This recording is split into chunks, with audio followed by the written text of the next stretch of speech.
O texto que lerei a seguir foi publicado no dia 20 de maio de 2020. Estamos caminhando para o final de maio e passando dos 1.000 mortos por dia de Covid-19 no país, segundo os dados oficiais. Porém, sabemos que há mais pessoas morrendo do que os dados mostram, visto que ocorreu um aumento pavoroso no número de óbitos em decorrência de síndromes respiratórias sem causa identificada. E como não testamos nem os vivos e nem os mortos em números suficientes, ficamos no escuro. O segundo ministro da Saúde do governo Bolsonaro, Nelson Tais, deixou seu posto depois de 28 dias, provavelmente preocupado em ter o seu registro cassado caso ele concordasse com o presidente da República e recomendasse o uso da hidroxicloroquina para pacientes com o novo coronavírus. No seu lugar, colocaram um general que já liberou a droga. Antes mesmo de Tais pedir para sair, o Ministério da Saúde já estava sendo aparelhado por membros das Forças Armadas sem preparo algum para lidar com esse tipo de situação. É sabido por todos que Tais nunca decidiu absolutamente nada durante os dias em que foi ministro da Saúde. Ele entrou lá apenas para tapar o buraco de Mandetta. A esta altura dos acontecimentos, é possível externar algumas coisas com precisão. Uma delas é que o presidente é inepto e tem tendências ditatoriais. Além disso, ele é cercado de obscurantistas que, por sua vez, são mal informados por pseudo-intelectuais propagadores do obscurantismo. Aqueles cidadãos que ainda apoiam a atual administração, total ou parcialmente, o fazem por serem tão ineptos e obscurantistas quanto os membros do governo. Já aqueles que eram esperançosos de que os militares trariam alguma estabilidade ao governo, tutelando as loucuras do presidente, estavam completamente errados. Os generais e oficiais que o cercam aparentam ser tão ineptos e obscurantistas quanto figuras como Abraham Weintraub e Ernesto Araújo. A grande questão é que os obscurantistas que acabam dando apoio a este governo e a outros como ele ao redor do mundo não são poucos. No caso do Brasil, ainda que diversos eleitores do atual presidente tenham se arrependido do seu voto e ainda que a maioria do eleitorado não tenha votado nele, quando somamos os votos do seu opositor com os votos em branco, nulos e as abstenções, seria ingenuidade afirmar que não existem algumas dezenas de milhões de brasileiros que o apoiam e apoiariam qualquer outro personagem obscurantista e autoritário. Estes são os dados brutos da realidade planetária. Estamos cercados por insensatos que, em meio a uma crise sanitária devastadora, preferem agarrar-se a convicções infundadas ao invés de seguir o consenso científico. Muito pode ser dito sobre os erros da ciência contemporânea, mas essas críticas podem ser qualificadas ou até rebatidas, dependendo da maneira que são abordadas. A razão instrumental, que não é exatamente o mesmo que a razão científica, mas se uniu a ela na forma da tecnociência contemporânea, produziu armas nucleares e outros horrores inimagináveis. É verdade. Contudo, o método científico contemporâneo pode ser encarado como apenas isto, um método.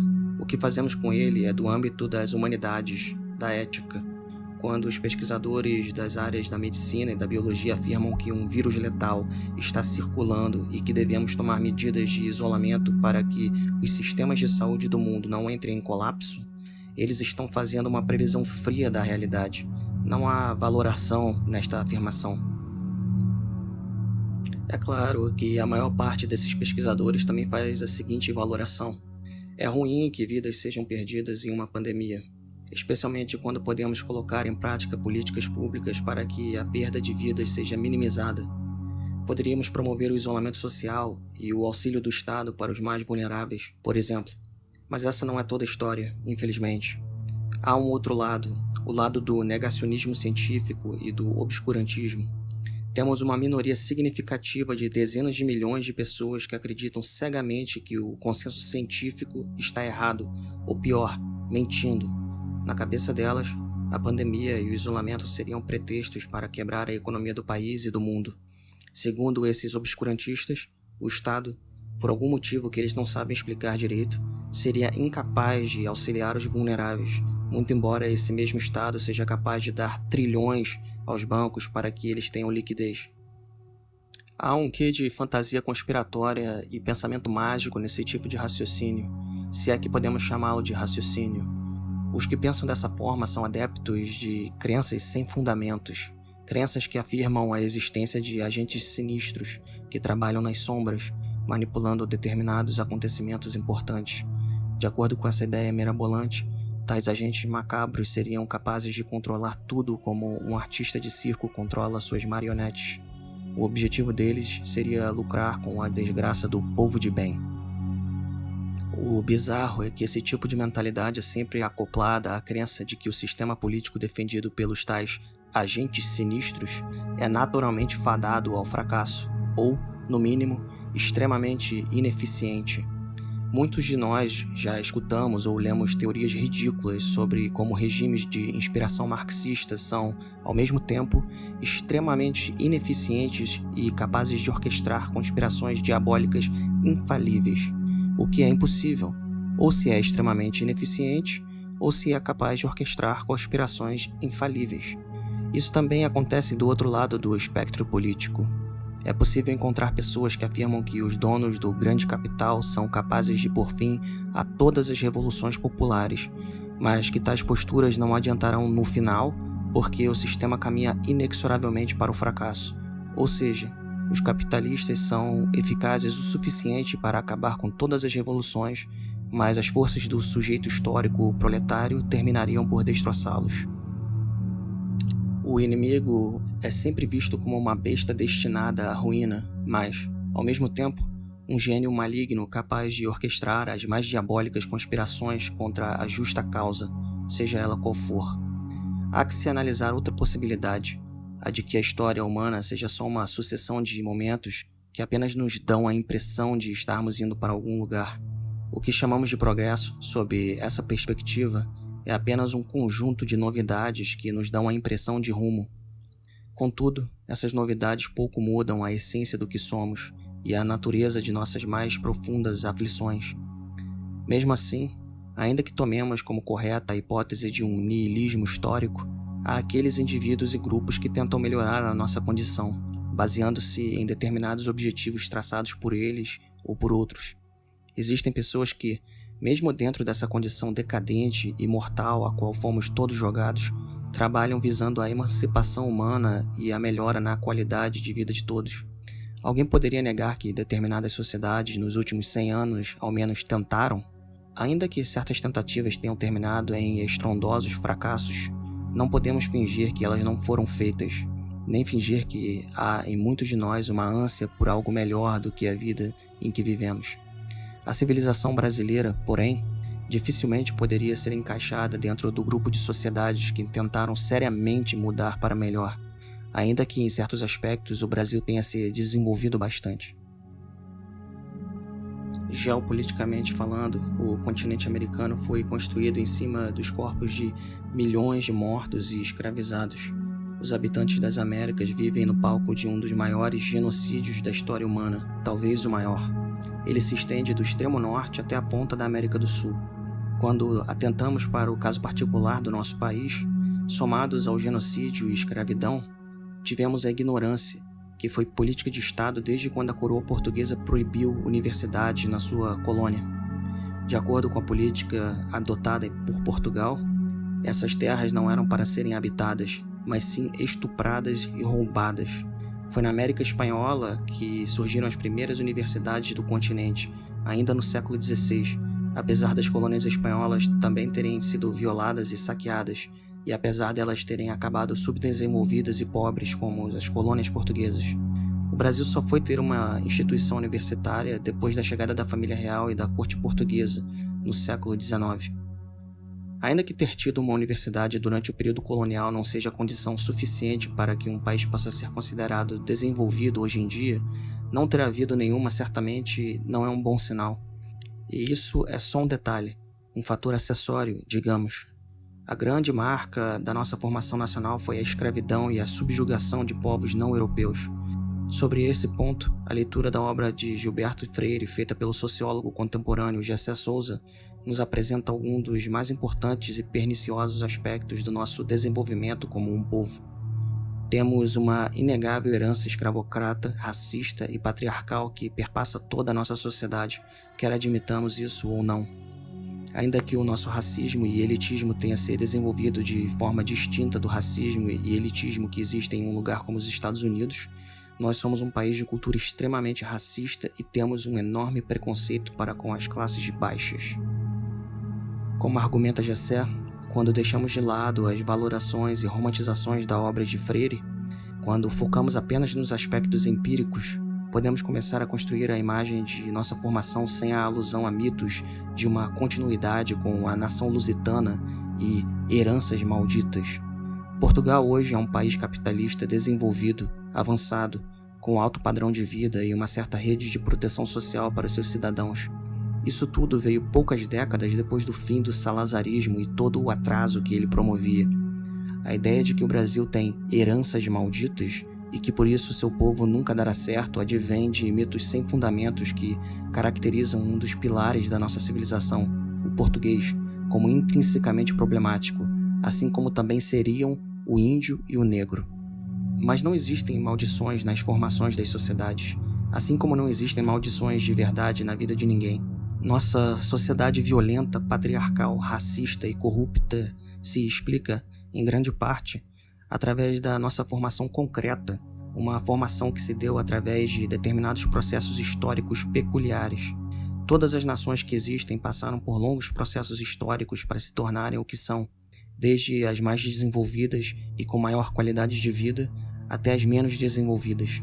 Não há mágica e nem maldições atuando para tornar alguns países piores e outros melhores.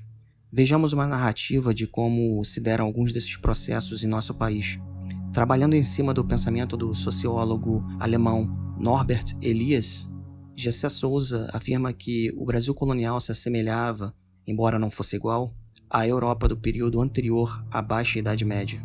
Citando: a forma social anterior, no entanto, à sociedade guerreira medieval, como descrita por Elias, é, em muitos aspectos, semelhante à brasileira colonial como vista por Gilberto Freire. Antes de tudo, pelo caráter autárquico do domínio senhorial, condicionado pela ausência de instituições acima do senhor territorial imediato. Fim de citação. A respeito das características de nossa sociedade colonial, Gessé continua, citando: no caso da sociedade colonial brasileira, o isolamento social era ainda maior pela ausência de relações de vassalagem, as quais, ao menos em um tempo de guerra, exigiam prestação de serviços e, portanto, a manutenção de um mínimo de disciplina necessária à empresa militar. Estamos lidando, no caso do escravismo brasileiro, na verdade, com um conceito limite de sociedade, onde a ausência de instituições intermediárias faz com que o elemento familístico seja seu componente principal. Daí que o drama específico dessa forma societária possa ser descrito a partir de categorias sociopsicológicas, cuja gênese aponta para as relações sociais ditas primárias. É precisamente como uma sociedade constitutiva e estruturalmente sadomasoquista, no sentido de uma patologia social específica, onde a dor alheia, o não reconhecimento da alteridade e a perversão do prazer transformam-se em objetivo máximo das relações interpessoais, que Gilberto Freire interpreta a semente essencial da formação brasileira. Freire percebe, claramente, que a direção dos impulsos agressivos e sexuais primários depende, citando Freire, em grande parte de oportunidade ou chance, isto é, de influências externas sociais, mais do que predisposição ou perversão inata. Fim de citação de Freire e de Gessé Souza. Podemos extrair o seguinte: no Brasil colônia, havia um tipo de organização social pautada nos senhores das terras. Esses senhores, originalmente portugueses, muitas vezes vinham para cá sem família. Eles precisaram se utilizar de uma plasticidade cultural e moral que não existia nem mesmo na América Espanhola. Até mesmo aqueles senhores que traziam mulheres europeias, ainda assim acabavam tendo relações com índias e escravas negras, relações das quais nasciam filhos mestiços ilegítimos. Tudo isso, que na Europa seria impensável, era lícito quando o que importava era popular a colônia com súditos leais à metrópole. Diferentemente da América inglesa, onde o que importava era sempre a origem, portanto, um senhor branco que tivesse filhos mestiços dificilmente seria capaz de dar uma vida melhor a eles. No caso do Brasil colônia, Os senhores detinham um poder quase que absoluto de vida e morte dentro de suas terras. Ele era a lei e exercia seu poder sem estar preso a relações de vassalagem, como os senhores guerreiros da Alta Idade Média, e sem a necessidade de constante prestação de contas com um Estado próximo. O rei de Portugal e sua corte estavam muito longe para implicar com senhores poligâmicos que tinham dezenas de filhos fora do casamento com índias e escravas negras. Apesar disso, não havia nenhuma utopia de igualdade social ou racial por aqui. Longe disso, citando Gessé. Sem dúvida, a sociedade cultural e racialmente híbrida de que nos fala Freire não significa, de modo algum, igualdade entre as culturas e raças. Houve domínio e subordinação sistemática. Melhor, ou pior no caso, houve perversão do domínio no conceito limite de sadismo. Nada mais longe de um conceito idílico ou róseo de sociedade. Foi sádica a relação do homem português com as mulheres índias e negras. Era sádica a relação do senhor com suas próprias mulheres brancas, as bonecas para reprodução e sexo unilateral de que nos fala Freire. Era sádica, finalmente, a relação do senhor com os próprios filhos, os seres que mais sofriam e apanhavam depois dos escravos. As consequências políticas e social dessas tiranias privadas, quando se transmitem da esfera da família e da atividade sexual para a esfera pública das relações políticas e sociais, tornam-se evidentes na dialética de mandonismo e autoritarismo de um lado, mais precisamente no lado das elites, e no abandono e no desprezo das massas por outro. Dialética essa que iria, mais tarde, assumir formas múltiplas e mais concretas nas oposições entre doutores e analfabetos, grupos e classes mais europeizadas e as massas ameríndia e africana, e assim por diante. Fim de citação. A partir de reflexões como essas, Gessé Souza diz ser possível escrever toda uma genealogia de nossa sociedade, inclusive das classes médias, através de um longo processo de transmissão e formação cultural intergeracional.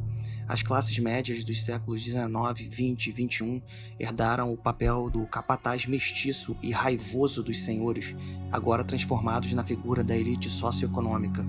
Seus membros mais conservadores tentam a todo custo preservar uma distância dos setores mais pobres, identificando-se com a elite que os domina e explora, ao invés de perceber que estão muito mais próximos das massas populares. Em boa parte dos casos, estão próximos dos pobres até mesmo na aparência física, pois são mais ou menos mestiços, diferentemente da elite, que ainda é quase que totalmente branca. Para concluir as citações do Gessé, vale a pena destacar uma das mais impactantes passagens do seu livro, A Elite do Atraso. Citando: o grande pensador do processo civilizatório, Norbert Elias, analisou o processo europeu destacando, como ponto principal, não por acaso, o corte com a escravidão do mundo antigo. Na cabeça do grande sociólogo estava a crença de que o processo civilizador baseia-se na percepção e consideração da alteridade de um outro que tem que ser respeitado. Elias interpreta a culpa freudianamente como o estopim da moralidade, como a base de um processo que leva ao Estado moderno e à democracia. E quando não se tem culpa no exercício da violência material e simbólica contra os mais frágeis, por que se consideram que sejam subhumanos, escravos e indignos de serem tratados e reconhecidos como humanos? Essa é a principal herança da escravidão para o Brasil moderno, uma herança que foi tornada invisível e, portanto, nunca conscientizada. Como tamanha naturalização de um ódio tão mesquinho foi possível entre nós? Essa é a grande questão brasileira do momento. Nenhuma outra se compara a ela em magnitude e urgência. Fim de citação. O leitor pode se perguntar: mas o que isso pode ter a ver com a devastação que a Covid-19 está causando no Brasil e com a questão da cloroquina? Tentarei explicar. A questão da cloroquina como um remédio milagroso é mais um engodo, imensamente cínico, diga-se de passagem, inventada pelos donos do poder para apaziguar a imensa massa de trabalhadores pobres e miseráveis que existe no Brasil. Os apoiadores do atual governo chegaram a inventar um jingle ridículo ao ritmo de Florentina, do palhaço Tiririca. Cloroquina, cloroquina, cloroquina lá do SUS, eu sei que ela me cura, em nome de Jesus. A insistência num remédio que não possui comprovação científica, pelo contrário, é mais uma mentira criada por aqueles cujo dogma afirma que O povão tem que trabalhar e não ser sustentado. Os fiéis dessa religião política acham moralmente justo que os pobres se exponham a todo e qualquer risco para produzir riquezas para as elites. Se tem uma coisa que ficou exposta na atual conjuntura é que elas não sobrevivem sem extrair sangue e suor dos trabalhadores. Mas, enquanto os pobres se expõem, os ricos podem se isolar, visto que pouco trabalham, vivem de renda, de heranças e, nos raríssimos casos em que ficaram ricos pelo próprio esforço, tiveram a sorte de ter uma conjuntura que os favoreceram e, no final das contas, esses ricos merecedores tornaram-se iguais aos outros donos dos meios de produção, vivem às custas do trabalho alheio. Mesmo um bilionário que administra seus investimentos não trabalha, ao contrário do que se acredita. Ele é dono. O fato dele acompanhar seus negócios e movimentar seu capital do conforto de um escritório ou da própria mansão não o torna um trabalhador. Normalmente, a realidade já escancara a inferiorização das classes mais baixas.